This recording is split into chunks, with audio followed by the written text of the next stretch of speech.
அனைவருக்கும் வணக்கம். நம்ம இன்னைக்கு ஜிகே ஹவுசிங் ப்ராப்பர்ட்டிஸில் பார்க்க போகிற இந்த இடம் விற்பனைக்கு வந்திருக்குது. ஒரு லோ பட்ஜெட்டில் உள்ள ஒரு ப்ராப்பர்ட்டி. இந்த இடத்தோட மொத்த விலையே 1,50,000 ரூபாய் சொல்கிறாங்க. இந்த ப்ராப்பர்ட்டி பற்றி பார்க்குறதுக்கு முன்னாடி ஒரு சின்ன ரெக்வஸ்ட், நம்ம சேனல் இப்போ தான் ஃபஸ்ட்டு தடவை பார்க்குற ஃப்ரெண்ட்ஸாக இருந்தால் சப்ஸ்கிரைப் பண்ணிக்கோங்க. ஆல்ரெடி சப்ஸ்கிரைப் பண்ண ஃப்ரெண்ட்ஸுக்கு மிக்க நன்றி. இப்போ இந்த இடத்த பற்றி பார்க்கலாம் வாங்க.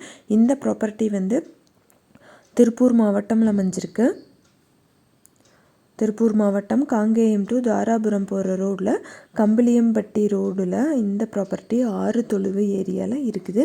மொத்தமாக 2.25 சென்ட் இடத்தோட மொத்த விலையும் 1,50,000 ரூபாய் சொல்கிறாங்க.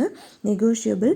யாராவது வாங்கணும்னு விருப்பப்பட்டிங்கன்னா வீடியோலேயே கான்டாக்ட் நம்பர் இருக்குது. அந்த நம்பரை கூப்பிட்டிங்கன்னா உங்களுக்கு தேவையான தகவல்கள் எல்லாமே தருவாங்க. எந்த ஒரு இடமோ நிலமோ வீடோ வாங்குற மாதிரி இருந்தாலும் டாக்குமெண்ட்ஸ் எல்லாம் கிளியராக இருக்கான்னு லீகலாக செக் பண்ணிக்கோங்க. தேங்க்யூ ஃபார் வாட்சிங்.